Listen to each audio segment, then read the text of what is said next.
It's already been 7 years since the release of Yakuza 0 and Yakuza Kiwami in the West in 2017, which has sparked a major surge of interest in the Like a Dragon Yakuza franchise. The continued upward trajectory of the series helped developer Ryuga Gotoku Studio expand Yakuza to other platforms, including PC and Xbox, over the years. Now the Nintendo Switch is finally getting its first entry in the series with Yakuza Kiwami. Thanks to SEGA and Ryuga Gotoku Studio, I was able to replay Yakuza Kiwami and experience its classic crime drama story in handheld and docked modes. Yakuza Kiwami is regarded as one of the best entry points for the series, as it's a remake of the very first Yakuza game from 2005 using Yakuza 0's engine. This sentiment still holds true in 2024 for many fans, while others prefer to start with late 80s themed Yakuza 0, since it's the first story in the series chronologically. Nevertheless, Yakuza Kiwami is still a pivotal chapter for the Dragon of Dojima, Kazuma Kiryu, in the setting of Kamurocho, which serves as the center of conflict for the Yakuza underworld. The events of Yakuza Kiwami began in 1995 in the Kabukicho-inspired district of Tokyo, Kamurocho. Tojo clan lieutenant Kazuma Kiryu is fulfilling his duties and prepping to become the patriarch of his own family. During the first chapter, Kiryu also prepares for the birthday of his childhood friend Yumi Sawamura. The chapter also explores his friendship with another childhood friend, Akira Nishikiyama, Dojima family member Shinji Tanaka, and Serena Bar proprietor Reina in what appears to be the life Kiryu always wanted. After celebrating Yumi's birthday and visiting his adoptive father, Kazama family patriarch Shintaro Kazama, Kiryu's life takes a turn for the worst. After being alerted of an incident in the Dojima family office, Kiryu discovers that Nishikiyama killed the patriarch of the family, Sohei Dojima. While holding Yumi, who's in an emotionally distraught state, Kiryu decides to take the fall for Nishikiyama and urges the both of them to leave before the cops arrive. After a decade-long stay in prison, Kiryu's good behavior gets him a release on parole in 2005. Kiryu missed out on quite a lot in the outside world, as you would expect. Tension is building in the Tojo clan after 10 billion yen was stolen from the Tojo clan vault. Their chairman Masaru Sera was killed, and Nishikiyama's rise in power behind the scenes is ringing alarm bells for Kazama and Kiryu alike. To make matters worse, Yumi is missing and a young girl called Haruka is being pursued in every direction.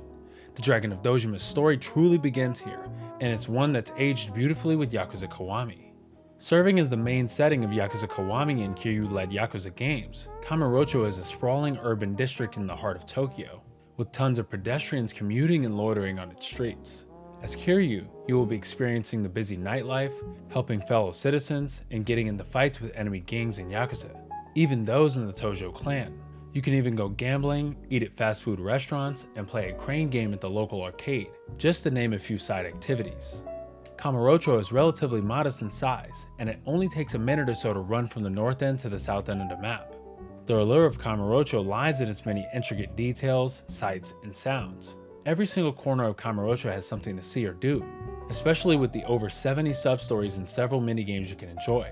There are many NPCs in Yakuza Kiwami that will comment on what's happening in Kamurocho as the story progresses as well, making the city feel even more immersive. Fortunately, the vibrant city lights, dense crowds, and wealth of side activities, shops, and locations are beautifully maintained in the Nintendo Switch version. Content-wise, Yakuza Kiwami on Switch is identical to the existing PlayStation, Xbox, and PC versions, so there wasn't any compromises in that regard. There's upwards of 50 hours of content to explore in Kamurocho if you're up to doing a 100% run. Kamurocho plays a big role in the overall identity of the Yakuza series, and players will certainly recognize this by exploring Yakuza Kiwami and subsequent titles as they see the district evolve. Although the story is serious most of the way through, you can expect a lot of comedic relief by traversing the city, starting sub-stories, and just talking to NPCs. These sub-stories can be quite zany, but it certainly expands on Kiryu's personality and makes him a more nuanced character than you might expect at first. You'll be chasing after scam artists and a dine and dasher in Kamurocho streets, racing RC cars in Pocket Circuit, chatting up hostesses in clubs, and playing provocative card games, to name a few instances. This is just a sample of what you can expect in Kamurocho, and the city eventually feels nostalgic when you experience more games in the series. Yakuza Kiwami sets the stage for what you can expect in the other games, but it's also a spruced up time capsule that you can look back on later in Kiryu's journey. This is especially true in Yakuza 0, a game that leads directly into the pre-time skip portion of Yakuza Kiwami. The franchise's setting has charm that isn't easily replicated, as Kamurocho is both limited and lively since it's making use of every street and alleyway. Like its predecessors, Yakuza Kiwami is a brawling / beat-em-up style action game with Kazuma Kiryu at its center. The Brawler, Rush, Beast, and Dragon fighting styles from Yakuza 0 return for this remake, and they're all really satisfying to use. Brawler emphasizes a balance between speed and strength. Rush focuses on quick strikes and evasion. Beast trades speed for brute strength, and Dragon carries on tradition as Kiryu's original fighting style. Each of the fighting styles, with the exception of Dragon, can be upgraded with XP points earned by leveling up in fights. From the pause menu, you can upgrade the Brawler, Rush, and Beast styles from the abilities menu, with each style having a sphere grid-like ability tree.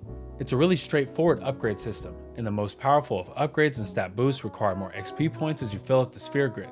Unlike the original Yakuza, Kiryu's signature fighting style must be upgraded by fighting everyone's favorite, Goro Majima, over and over again in the Majima Everywhere system. Early in the story, Majima will challenge Kiryu to a fight in hopes of bringing the Dragon of Dojima back to its most powerful form.